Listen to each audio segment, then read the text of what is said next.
Hello everybody, welcome back to our CMA classes. So we are going to resume our law class, and very first section is section 202, compensation for loss of office. Okay, do you know some compensation is given to some specified people? Now we have to understand to which people the company is going to compensate and which cases the company is going to compensate. Do every director of the company going to get this compensation in any loss? Okay, so let's go for it. Now there are some circumstances in which compensation can be paid. Number 4, by way of compensation for loss of office of director, which is if director is removed under section 169. Under section 169, do you remember 169 was of removal of directors? Okay, there was some specified condition when the director had to be removed by the company. Okay, so let's go for the second thing, which is saying by way of compensation for loss of any office which terminate along with office of director. Okay, but whom they are talking about? They are talking about managing director. They are talking about managing director. Now third says about the consideration for retirement from the office. Okay, they will there is also one point coming, okay, and that is also going to say voluntary retirement, but I'm not going to explain it right now. Okay, let's go further and let's see what is the difference between these cases. Okay, so there are cases where the compensation is given by the company. Okay, and there are 3 cases. Okay, by way of compensation when the director are removed under section 169 by voluntary retirement. Okay, and by if terminate along with the office of director by termination, case of termination, but of whom? Of managing director. Okay, let's go for it now. Who are the person will get the compensation? Okay, they are definitely managing director, full-time director, manager. Okay, they are going to be managing director, whole-time director and manager, not for the normal directors. Okay, now is there any prohibition of compensation? Yes. Now let's go for the condition which are saying that no compensation is going to be paid to the director in following cases: with the director resigned because of if the director resigned because of reconstruction or amalgamation of the company. Okay, in that case the director will not get any compensation of loss. Number 4 was of reconstruction or amalgamation of the company. Second, director resigned voluntarily. But we have said this condition was also covered in the compensation which is to be paid to directors. Remember this part? I told you that voluntary retirement is in case of a voluntary retirement, the director will also get compensation, right? But right now they are saying that if the directors are resigned, they are getting resigned by way of voluntary. Okay, in that case they are not going to get the compensation. But what is the difference between these 2 conditions? Number first, let's talk about this part. Okay, this third condition, where consideration for retirement from the office. Look, sometimes what happens if the management, okay, they decided that ex-director is not doing well, so let's remove him, or let's make a conversation with him. Okay, and if the ex-director agrees with the conditions and everything which is given by the company, which is said by the company, okay, in that case he voluntarily accept the proposal. Okay, in that case the company is going to give the losses, going to pay the compensation to the directors. Okay, in this case the director was forcefully doing the voluntary retirement. Okay, in that case only he will get the compensation for loss. Okay, but in this case when the director is willing to get retired by himself voluntary, in that case he will not get the compensation for loss. Is it clear now? Hope this part was clear. Now If the director is vacated by virtue of section 167, remember 167 was of vacation of office of director. In that case, no compensation is going to be paid. Okay, in case of 169 was of removal of directors now. In that case, the director will get the compensation of loss. Okay, wound up by tribunal. If any act is done by the directors which is due to negligence, okay, or default of director, or director is guilty of fraud or breach of trust is done by the director, in that case which the tribunal have passed the order of wound up of the company, okay, and every activity, the reason behind wound up of the company was just because of whom, just because of that director. Okay, in that case, definitely the fault was done by Mr. X. Okay, then he'll get the compensation for his loss. Okay, I hope this part was clear. Director insignated or directly or indirectly responsible for the termination of his directorship. Mr. X was wholly responsible for his termination. In that case, he will not get the compensation. So let's go for it. Let's recall everything. Number first, reconstruction, amalgamation, tribunal, order, law pass to make the wound up of the company. Okay. Next, voluntary retirement, termination just because of Mr. X. Okay, hope this part was, and vacation under section 167. Okay, hope this part was clear. Let's go for effect of winding up of amount of compensation. The wind up of the company commences within 12 months of cessation of office of director, before the date of cessation of office of director. Okay. Now, restriction on amount, quantum of compensation to be paid by company to whom? To the directors. Okay.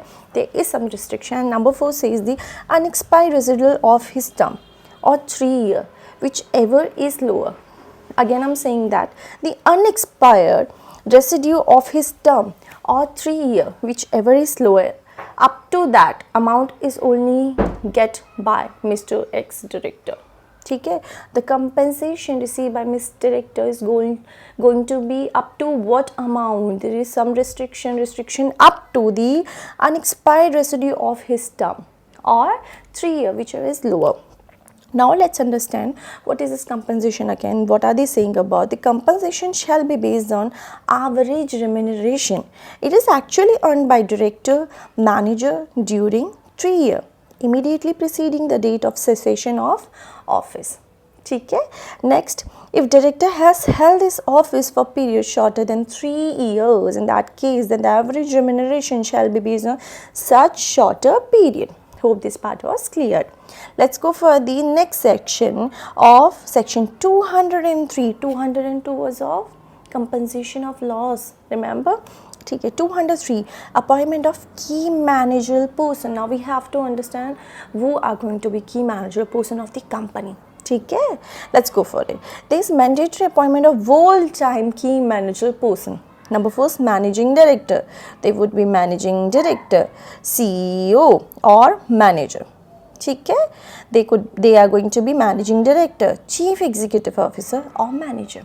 Okay. Second, company secretary, CS, and third, chief financial officer, CFO. Okay. So they are going to be key manager person are going to be MD, okay, CEO, manager, CS, CFO. Is it clear? So they are going to be the KMP. Okay, KMP, key managerial person. Now we have to understand when the company have to appoint key managerial person, when the company is going to mandatory appoint these people, which people? The whole time key managerial person. Okay, let's go for it. Now let's read out. Every listed company, let's say the appointment of key managerial person under section 203 is going to happen when for every listed company have to appoint KMP, and what about the others? For every public company, but having paid up share capital of 10 crore or more, Again, let's say it again. Let's say it again. The appointment of key managerial person is to be done by every listed company. Okay, we know who are going to be key managerial person. Okay. Second, for every public company, those who are having paid up capital of more than 10 crore rupees. Is it clear? Yes, it is clear. So as per Rule 8 of the Companies Act, they have to appoint. Okay, this is appointment and remuneration of managerial person. Okay, now there are some other things which Rule 8 is saying. There is mandatory appointment of full-time company secretary. Earlier we were talking about key managerial person, and in key managerial person they were company secretary also. Okay, but in some cases they are saying that there is mandatory of company secretary in the company. Okay, and in certain cases, and they are not covered under Rule 8. What are they saying? First of all, if the company is not covered under Rule 8, Rule 8 was of this, okay? This was of Rule 8.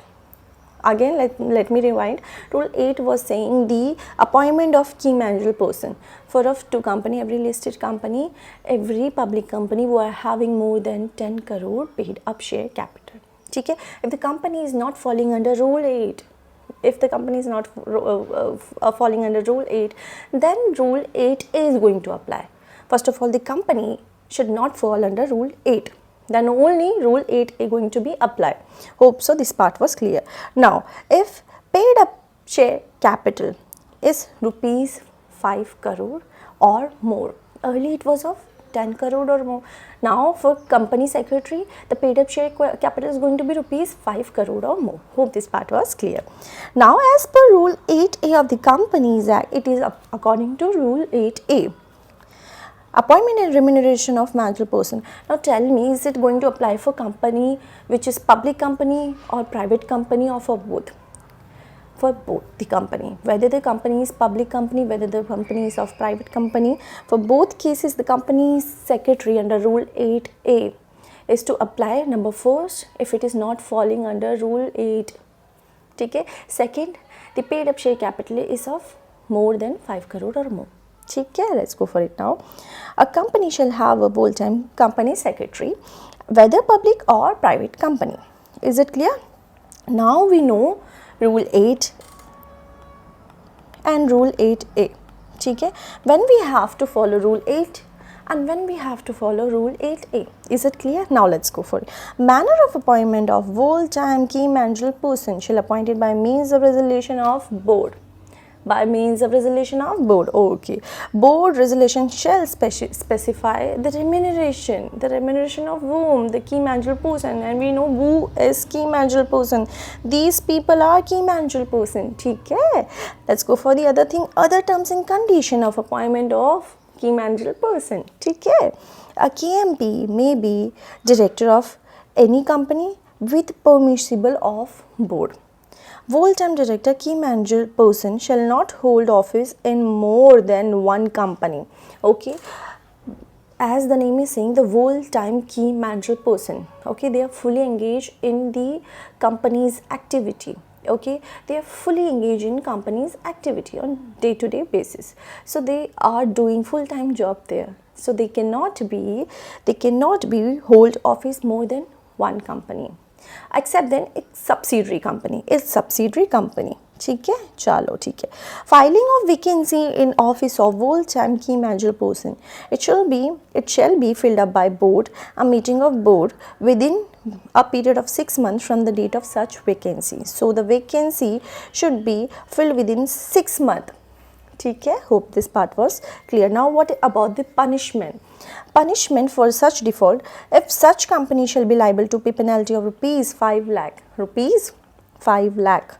and each director and key manager person of the company is liable to pay rupees 50,000 rupees. ठीक है, this was for the company, 5 lakh was for the company, and other directors and other member it's 50,000. But if the default continues, is there any other penalty which is to be paid by them? Yes. Default is continued further, penalty of rupees 1,000 for each after first during which such default continues but shall not exceed rupees 5 lakh. Okay, for every count, if default is continuing, in that case the person or the company have to pay ₹1,000 per day, but not exceeding 5 lakh. Okay, hope this part was clear. Let's go for the next session. Is there any secretarial audit? Yes, there is secretarial audit which is to be maintained by some bigger company. Okay, under section 204. Is it clear? Now let's go for it and let's see which company have to make the secretarial audit.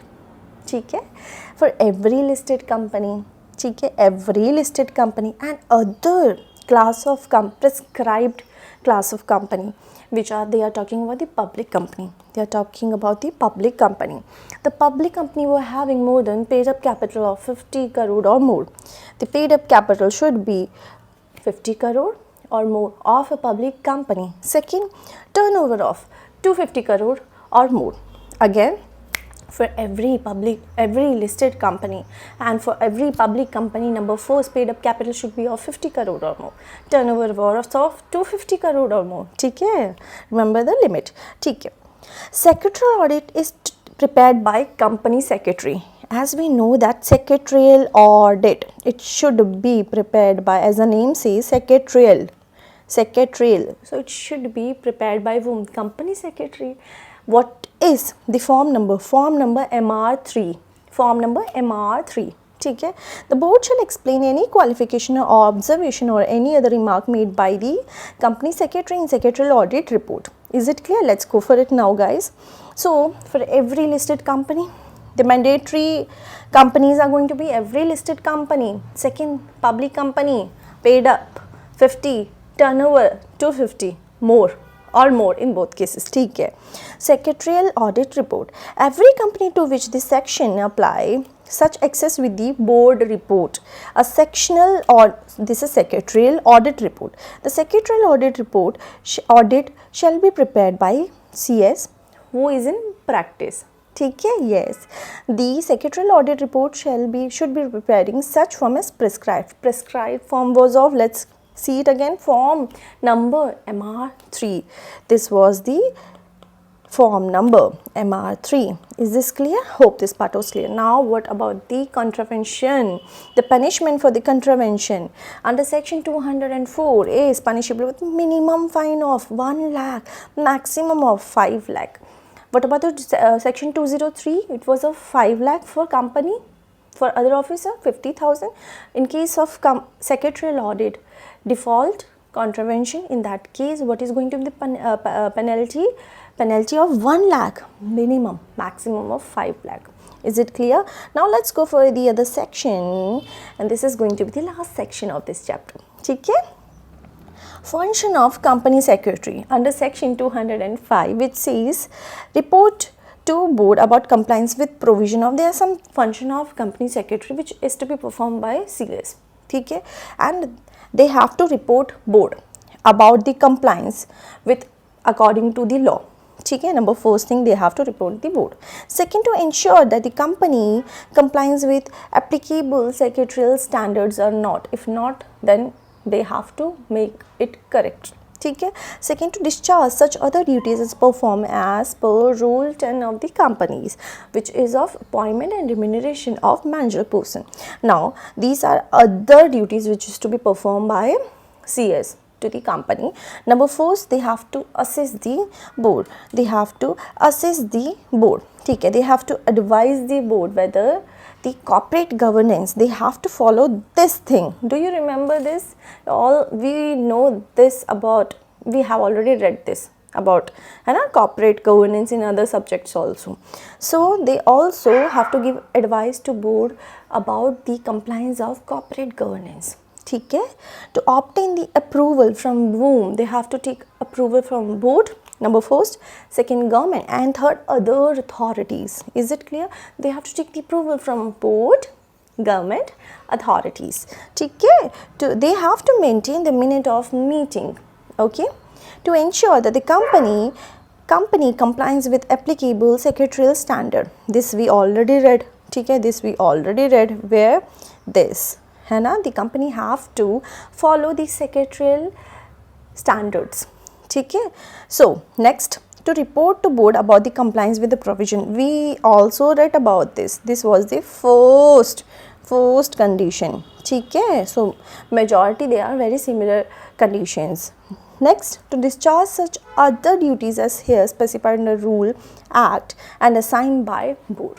So that's it. Hope this was some clearer to you. I hope this was clearer to you.